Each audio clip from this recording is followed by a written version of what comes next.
हम सभी श्री स्वामी सरस माधुरी शरण जी महाराज का पावन चरित्र श्रवण कर रहे थे। कल के प्रसंग में उन्होंने अपने जीवन काल के अंतिम क्षणों में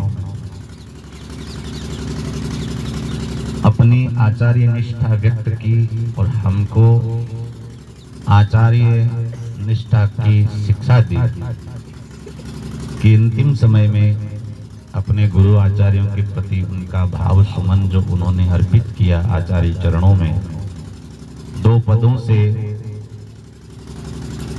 भरोसो श्री शुक मुनि को भारी, आसरो श्याम चरणदास चरण को।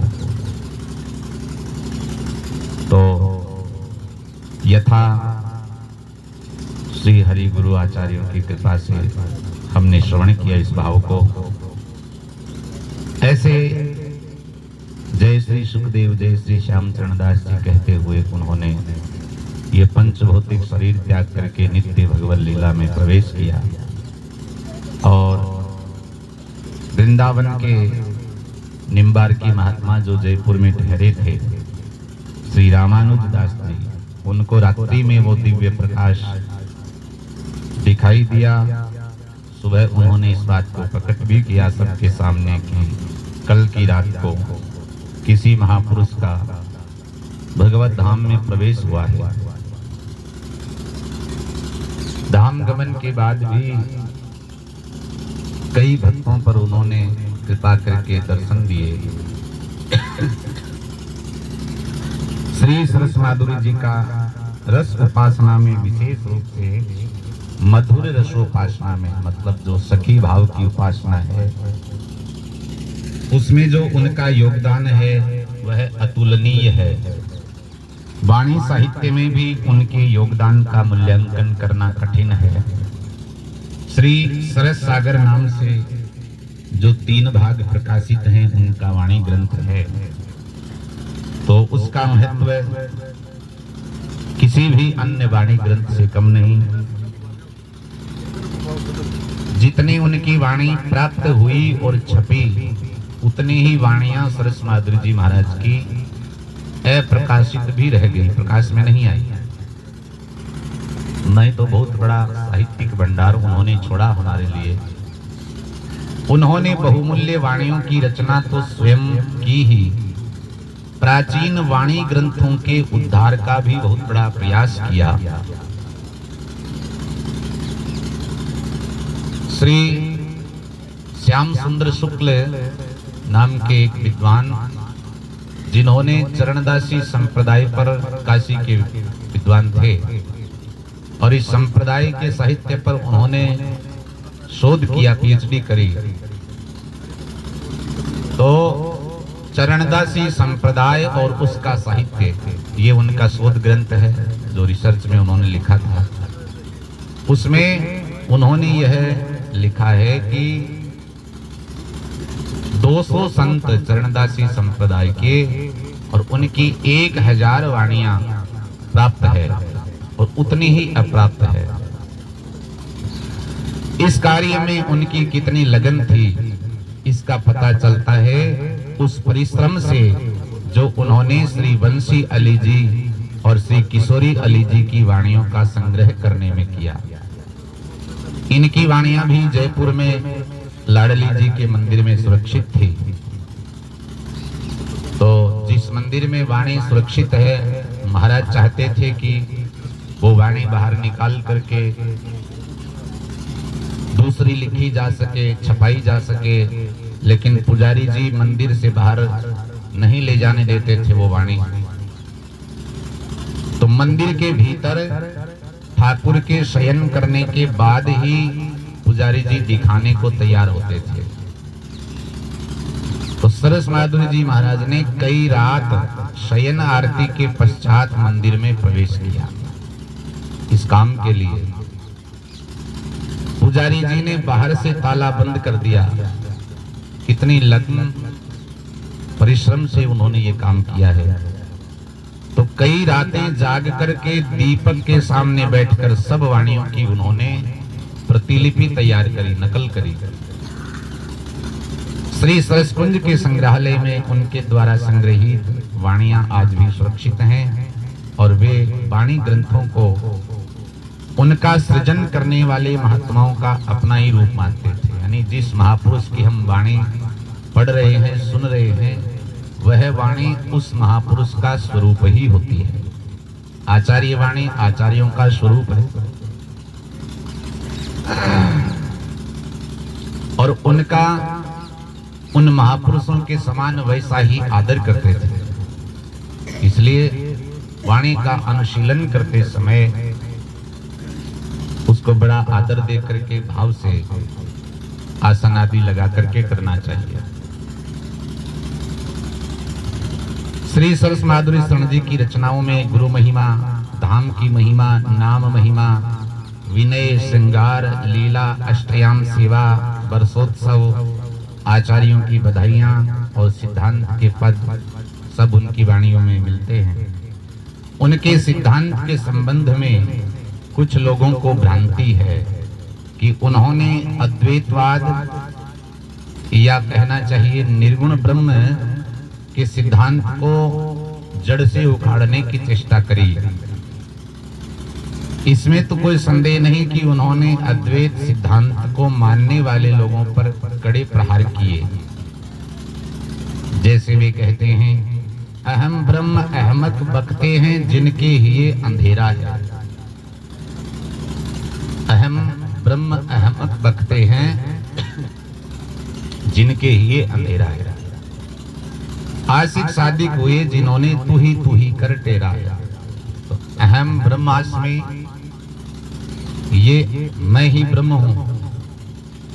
और आशिक सादिक हुए जो समर्पित प्रेमी हुए भगवान के, उन्होंने तू ही कह कर टेरा। तो बड़ा फर्क है, मैं ही मैं हूं, ये अहम ब्रह्मास्मि का भाव है। और जब अहम विलीन ही हो गया तो फिर तो तू ही तू है। तो उन्होंने जो प्रेमी हुए, उन्होंने तू ही कहकर टेरा है, अहम ब्रह्म नहीं कहा। मजा अजायब इश्क पंथ में मन मुर्शद ने फेरा है। सरस माधुरी कहे जवां से, मैं तेरा तू मेरा है। इस भाव को समझना बड़ा जरूरी होता है। और ये बात समझ में आ गई तब यह पाठ समझ में आता है। ये पाठ जो भक्ति से संबंधित है वो क्लियर होता है। मैं तेरा तू मेरा है। लेकिन वास्तव में उनका प्रहार अद्वैतवाद पर नहीं है। उनका प्रहार तो उन अद्वैतवादियों पर है जो भगवान के सगुण रूप को माइक मानते हैं, माया से बना हुआ, या मिथ्या मानते हैं कि भगवान ऐसी क्या लीला, खाने पीने के लिए लड़ते झगड़ते हैं, चोरी करते हुए देखे जाते हैं, स्त्री के लिए रोते हुए देखे जाते हैं। तो ऐसा तो साधारण माइक मनुष्य ही करता है। और अपने को सत्य स्वरूप ब्रह्म मानते हैं। तो जब भगवान तो है माइक माया से बना हुआ, और हम क्या हैं, हम अहम ब्रह्मास्मि। तो ये उन अद्वैतवादियों पर प्रहार है, अद्वैतवाद पर नहीं है। सिद्धांत अपनी जगह है, लेकिन उस सिद्धांत को भीतर तक न समझ पाने वाले, सिद्धांत के कथन को न समझ पाने वाले, जो ऊपर से इस सिद्धांत को मन में बिठाए घूमते हैं, उन पर कहा है कि भगवान माइक नहीं, मिथ्या नहीं। तो ये बात उनके एक पद से स्पष्ट होती है जो उन्होंने वाणी में प्रकट किया। जग में मत अनेक प्रगटाने, कई मत बने, कई पंथ बने हैं। अपने अपनों इष्ट उपास मिले, मन जिनसे ही रति ठाने। और जिसका भाव जिससे मिलता है वो उसी से परंपरा से जुड़ता है, उसी से प्रेम ठानता है। ईश्वर के अवतार भय हैं मायक जिन्हें बखाने, अहम ब्रह्म निर्गुण बकवादी तिन्हें भूल नहीं माने। अब ईश्वर के कई अवतार हैं,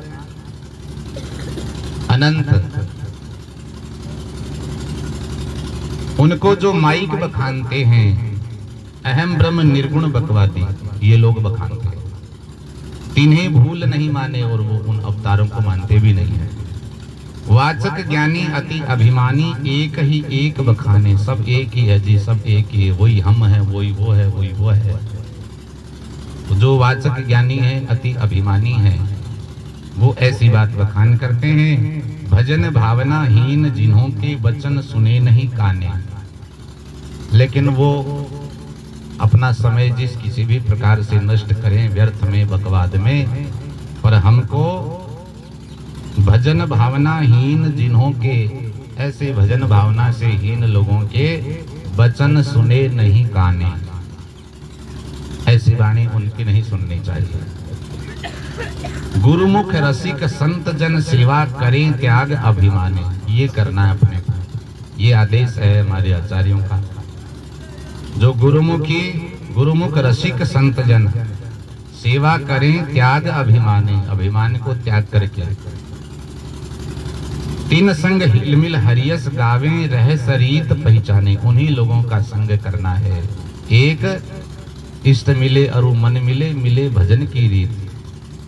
तो तीन संग हिलमिल हरियस गावे, जो गुरुमुखी हैं, रसिक हैं, प्रेमी हैं, भगवत भक्त हैं और अभिमान को त्याग करके जो सेवा में समर्पित हैं, उनका संग भाव से करना चाहिए और मिलकर के हरियस उनके साथ में गाना चाहिए। चरण शरण सतगुरु सेवकाई सर्वस्व धन निज माने, ये सर्वस्व धन हमारा है। चरण शरण सतगुरु सेवकाई, गुरु महाराज के चरणों की शरण ग्रहण करके उनकी सेवा करना। सरस माधुरी भजन भाव में रहिए नित मस्ताने, मस्ती से भजन भाव में लगे रहिए।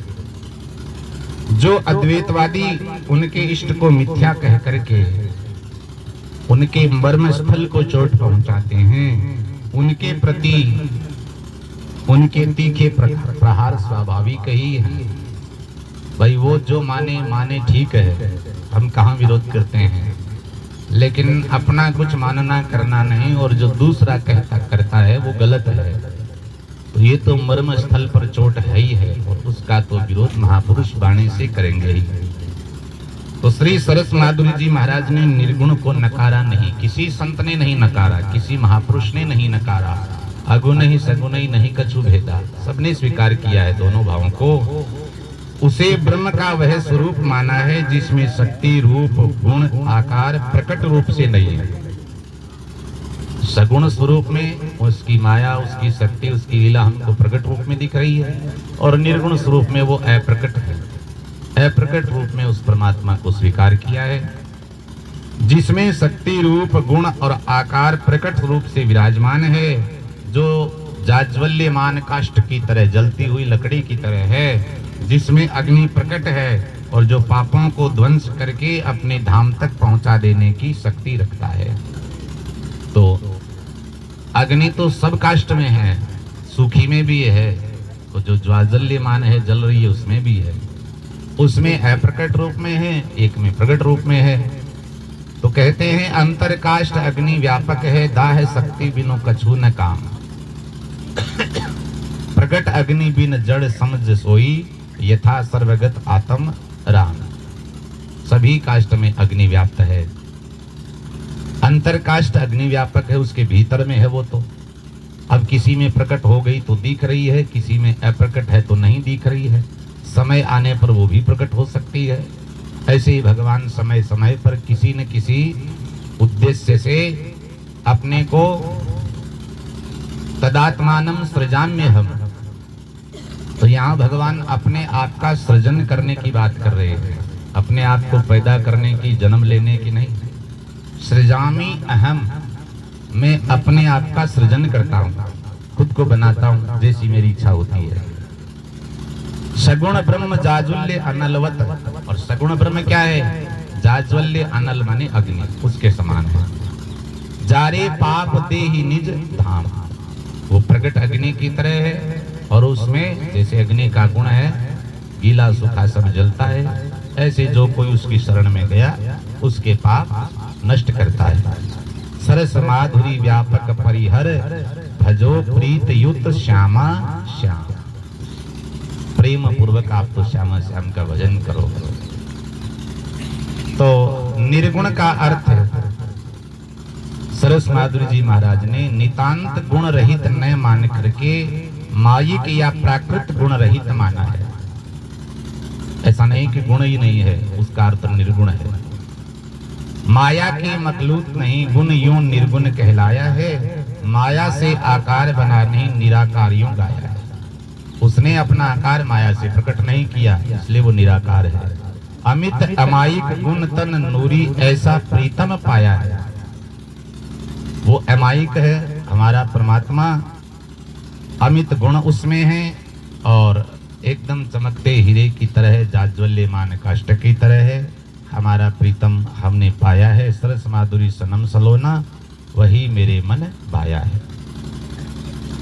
तो उन्होंने जिस प्रकार का द्वैत माना, वह निर्गुण, निरस, निश्चेष्ट, निस्तरंग नहीं, वो सगुण है, सरस है, सक्रिय है, सदा तरंगायित है, क्रियाशील है। उसे प्रेमाद्वैत या रसाद्वैत कहा जा सकता है, जो उन्होंने स्वयं कहा, राधा श्याम, श्याम सोई राधा। एक तत्व द्वे तन है तिनके, तत्व से दोनों एक हैं। तन शरीर से दो दिख रहे हैं। करत केली रस सिंधु अगाधा, ऐसे वो लीला करते हैं, क्रीड़ा विलास करते हैं। भेदा भेद नहीं कछुरंचक, जल तरंग ज्यों भिन्न अबाधा। जैसे जल और उसकी तरंग अलग नहीं, ऐसे ही वो अबाध गति से एक ही हैं, उनमें कोई भेद नहीं। सरस माधुरी गुरु बल देवी, यह अद्वैत सुमिर आराधा। हम तो ऐसे ब्रह्म की आराधना करते, गुरु महाराज ने बताया। हम श्री सरस माधुरी जी महाराज ने भगवत प्राप्ति के लिए दो बातों पर विशेष रूप से बल दिया। अब चरित्र तो उनका हो गया, उनकी सिद्धांत की बात चल रही है, उनके उपदेश की बात है कि दो चीजों पर विशेष बल दिया है। पहला तो विश्वास और दूसरा शरणागति। तो विश्वास की बात तो कल हो गई, भरोसो श्री शुक मुनि को भारी, आसरो श्याम चरणदास चरण। और दूसरा शरणागति। अब पहली बात करें कि विश्वास होना चाहिए, तो विश्वास से पूर्व ये बात जरूरी है कि हम शंका रहित हैं, तब विश्वास होगा। किसी भी प्रकार की कोई शंका नहीं होगी, उस पर विश्वास किया जा सकेगा। तो शंका के लिए हृदय में कोई स्थान नहीं होना चाहिए। शंका को उन्होंने पिशाचिनी कहा, और जहां ये पिशाचिनी शंका रहती है, वहां भजन संभव नहीं है। शंका के रहते भजन करके भगवत प्राप्ति हो जाए, बिल्कुल असंभव। तो कहते हैं, शंका एक पिशाचिनी अरु मल शंका जो होय, जब लग ये दोनों रहे, भोजन भजन न होय। उदर विकार है, पेट की शंका है तो भोजन नहीं, और भगवान के संबंध में, संत महात्माओं वाणी ग्रंथों के संबंध में शंका है तो भजन नहीं बनेगा। जब लग ये दोनों रहे, भोजन भजन न हो, दोनों चीज नहीं होगी। हरि विमुखन के संगते भली सोच की ठोर, शंका सब मिट जात है, बाधा रहे न और। जो भगवान से विमुख है, हरि विमुखन के संगते, भगवत विमुख जीवों के संग से अच्छा क्या है? भली सोच की ठोर। कम से कम बैठे शंका तो मिट है। बात समझने की है, वही ठोर अच्छी है। ऐसी जगह ठीक है जहां पर भगवत विमुख लोग रहते हैं, वहां नहीं रहना चाहिए। उनका संग छाड़ मन, हरि विमुखन को संग, तिनके संग कुबुद्धि उपजत, परत भजन में भंग। सूरदास जी महाराज कहे, क्योंकि सूरदास खलकारी कामरी चढ़े न दूजो रंग। काली खमड़ में कोई दूसरो रंग नहीं चढ़ सके बांके। तो ऐसे लोगों के संग से अपना समय बर्बाद होना है, उनको तो यही काम है। तो तिनके संग कुबुद्धि उपजत, परत भजन में भंग। भजन में बाधा पड़ेगी, वो सुधरने नहीं है। तो ये दोनों दोहे उन्होंने सरस कुंज के शौचालय के बाहर अंकित करवाए थे। मड़मय करा मले। शरणागति के ये दो दोहे उन्होंने इस रस कुंज में समाज के स्थान पर लिखवा रखे थे। कौन से? कृपा कृपा सब कोई कहे, कृपा पात्र नहीं कोई, कृपा पात्र सोई जानिए, आज्ञावर्ती होय। अतो जोरावा कहता था महाराज कृपा करो ना, कृपा करो ना। पर अगर पात्रता है तो कहना नहीं है अपने को, पात्र पर स्वतः कृपा होती है। और पात्रता के लिए बात ये कि है कृपा पात्र सोई जानिए, उसी को कृपा पात्र समझिए जो आज्ञावर्ती होय। गुरु महाराज के शरणागत हो गए और उनकी आज्ञा पालन में लग गए। उनकी आज्ञा क्या है? उनकी सेवा क्या है? उनकी सेवा ये है कि भजन करना है, माला करना है, नाम जप करना है, स्मरण करना है, कथा कीर्तन श्रवण करना है, ठाकुर सेवा करना है, संत सेवा करना है। यह उनकी आज्ञा है। इसको अगर पूर्णता से किया जाएगा, उनकी आज्ञा में सदा तत्पर रहेंगे तो कृपा स्वतः अपने आप आ जाएगी। अब कृपा वाले पात्र को हम लोग उल्टा रख देते हैं। भाई बरसात तो सब जगह ही होती है, पहाड़ पर भी होती है, लेकिन एक बूंद नहीं ठहरती और उसी की तलहटी में जो गड्ढा है वो लबालब भर जाता है। तो पात्र कृपा वाला हम उल्टा रख देते हैं। तो बेटे एक छांटी कौन ठहरनी, जो कराए सो कीजिए, जो भुगाए सो भोग। दूसरा दोहा जो उन्होंने लिखाया समाज वाले स्थान पर कि जो कराए सो कीजिए, जो भुगाए सो भोग, जहां राखे रहिए तहां यही दास को जोग। दास के लिए क्या करना है? जो कराए सोई कीजिए और जो भोगाए सो भोगिए, जहां राखे वहां रहिए, ये उसको करना है। बाकी ज्यादा प्रपंच उसके लिए नहीं है, ज्यादा सोच विचार नहीं है। अगर दास ही हैं तो इस श्रेणी के हों। महाराज सरस माधुर जी के अनुसार भगवत प्राप्ति के विभिन्न प्रकार हैं, कई रास्ते हैं, जिनमें सर्वोच्च है प्रिया प्रीतम का निकुंज विलास। पर निकुंज विलास की प्राप्ति है अति दुर्लभ है। यह उपासना रसमयी रसिकन जीवन प्राण, निरसन को प्राप्ति नहीं जिनके उर अज्ञान। जिनके हृदय में अज्ञान है, निरसता है, उनको प्राप्ति नहीं है। ये रसमयी उपासना जो रसिकों का के जीवन का प्राण है, बड़ा दुर्लभ है। को उपासक ऐश्वर्य के, अब द्वारका लीला में तो ऐश्वर्य ऐश्वर्य है, 16-16 हजार रानियां, सबके अलग अलग महल, सब ठाट बाट। और उसी भगवान की इस वृंदावन लीला को देखें तो यहाँ माधुर्य ही माधुर्य है। बढ़िया सुंदर सुबह सुबह मैया ने पीतांबर पहनाया, घर के बाहर निकल करके कीच में लथपथ होकर के कहे कि मैं कर गही कोप, कहे इमी मैया गत जन्म को शुक्र है तू कन्हैया। तो गत जन्म का शुक्र है, भगवान हामी भरते हैं क्या? शुक्र तो बने ही थे, सब कुछ बन चुके हैं, मत से हम बने, शुक्र हम बने। तो को उपासक ऐश्वर्य के, शांत रसिक को जान। कोई शांत भाव के हैं, कोई रसिक हैं। ज्ञान योग वैराग्य में रस की नहीं पिछान। तो सबकी अपनी जगह प्रधानता है। भक्तमाल जी के अनुसार शांत, दास्य, सख्य, वात्सल्य, ये सब जो 5 प्रकार की उपासना पद्धति के महात्मा हैं, इन सबको मिला करके माला बनी है। कोई भेदभाव नहीं। पर ज्ञान योग वैराग्य में रस की नहीं पिछान। अगर रस को अनुभव करना चाहते हैं तो उसकी अनुभूति वहां नहीं हो सकती। तो इसकी प्राप्ति कैसे हो, इसका भेद बताते हुए कहते हैं कि घनश्याम की कृपा से भी इसकी प्राप्ति संभव नहीं। फिर किसकी कृपा से? बोले राधा रानी की कृपा से। कोटिक भक्ति करो घनश्याम की, श्री राधिका भक्ति जो नाम न लावे, तोलो मिले नहीं धाम में वासा, सरस माधुरी भेद बतावे। श्री जी की कृपा होगी, क्योंकि श्री जी बहुत ज्यादा करुणामयी है। कोई गहवर वन में वृक्षों से लिपट लिपट करके घूमते हुए भी अगर कोई किशोरी किशोरी कहे तो महल से निकल करके ललिता जी को कह देते हैं किशोरी जी की, कौन मेरा नाम कह रहा है? तो ललिता जी कहे कि महाराज कोई तुम्हारा नाम नहीं, वो अपनी पत्नी को याद कर रहे हैं। बोले नहीं, किशोरी श्रीधाम बरसाना में दूसरी थोड़ी हो सकती है, वो हमारा नाम ले रहा है। ले आओ महल के अंदर, ऐसी कृपामयी है, कृपाते अनहोनी होए।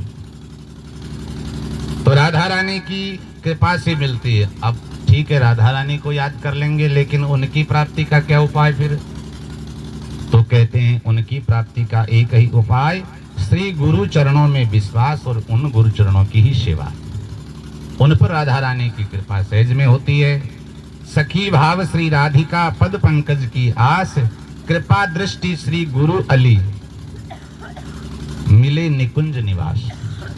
निकुंज में निवास मिलेगा, लेकिन कृपा दृष्टि श्री गुरु अली, गुरु महाराज सखी स्वरूप में महल में विराजमान हैं, उनकी कृपा दृष्टि होगी, उनका इशारा होगा तो श्री जी कहेंगे कि ले आओ, उनको भी कोई न कोई टहल दे देंगे।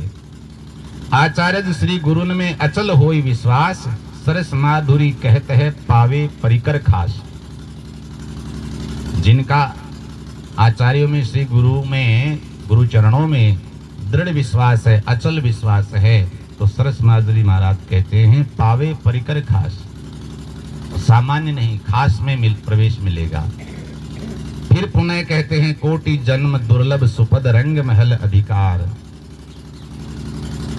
कोटि जन्म दुर्लभ सुपद, ऐसा पद प्राप्त करना करोड़ों जन्मों में भी दुर्लभ है, रंग महल में अधिकार पाना। लेकिन वही सुलभ हो जाएगा जो करोड़ों जन्मों में दुर्लभ है, वो एक जन्म में सफल हो रहा है। कैसे?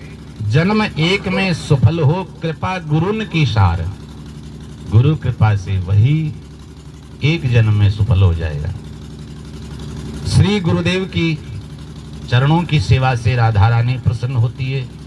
तो जिज्ञासु के मन में अगला प्रश्न आ सकता है कि ठीक महाराज, घनश्याम की ज्यादा भक्ति से वो नहीं रिझते, वो राधा रानी की कृपा से रिझते हैं। राधा रानी गुरु चरणों की सेवा से रिझती है, तो कहते हैं कि फिर गुरु कृपा हम प्राप्त करें तो उसका क्या उपाय है? तो कहते हैं उनके द्वारा उपदिष्ट उपासना का अनुसरण करना। गुरु महाराज ने जो उपासना पद्धति विधि हमको बताई, उसका अनुसरण करना है, मनमुखी नहीं होना है अपनी मर्जी से। तो संक्षेप में वर्णन किया है, मिले तब निकुंज, मिले तब निश्चय निकुंज विलास, निश्चित ही निकुंज में प्रवेश होगा, उसका विलास निरखने परखने का सौभाग्य मिलेगा। अपनो रूप सहचरी समझे सेवे दंपति सहित हुलास, कि हम सब श्री राधा रानी की सखी सहचरी हैं। अपनो रूप सहचरी समझे, सेवे दंपति सहित हुलास, श्री प्रिया प्रीतम ठाकुर जी राधा रानी को प्रसन्नता पूर्वक सेवा करे। संप्रदाय आचार्य गुरु में राखे अपनो दृढ़ विश्वास, और अष्ट याम की करे भावना, निरखे नैनन रास विलास। राधे श्याम नाम नित रसना, रटे निरंतर श्वास उसास। छिन छिन छके ध्यान दंपति में, करे यही दृढ़ कर अभ्यास। रसिक सजाती संग करे नित, ये भी ध्यान देने की बात है। रसिक सजाती विजाती सत्संग से धीरे धीरे हम वापस जीरो की तरफ पहुंच जाते हैं। उस भजन में, रीति में, रस में वृद्धि नहीं होती है, माइनस में जाते हैं। सजाती संग करे, औरन की राखे नहीं आस, औरों की आशा न रखे। विमुख जनन के बयन सुने नहीं, विमुख लोग हैं उनके वचन नहीं सुने। भूलन बैठे तिनके पास, ऐसे लोगों की संगति न करे, उनके पास बैठकर समय बर्बाद न करे। बिना प्रसाद वस्तु नहीं लेवे, भगवान को निवेदित किया हुआ अगर भोजन पानी नहीं है तो वो ग्रहण नहीं करे। भगवान को अर्पण करके ही कुछ ग्रहण करना चाहिए। श्री गुरु भक्ति प्रकाश में श्री स्वामी रामरूप जी महाराज ने कहा, बिना भोग के जो जिमे तासंग खावे भूत। राखे सदा अनन्य उपास, अनन्य उपासना जो गुरु महाराज बताई है उस पद्धति से चले। सरस माधुरी होय रहे नित, हरि के दासन को निज दास। ऐसे जो रहता है उसको गुरु कृपा मिलती है। गुरु कृपा से श्री जी की कृपा मिलती है। श्री जी प्रसन्न हो जाए तो ठाकुर जी सहज में ही युगल रूप में आपकी इच्छा पूर्ण करेंगे, अपने निकुंज में, महल में आपको प्रवेश देंगे। तो आज 10वें दिन हम श्री सरस माधुरी जी महाराज का यह सुयश यहाँ विश्राम करते हैं। बड़े भाव से हमने श्रवण किया। कल हम श्री स्वामी रसिक माधुरीश्वर जी महाराज का चरित्र सुनेंगे, प्रारंभ करेंगे। आज की हमारी यात्रा प्रारंभ हुई थी श्री आदिबद्री से।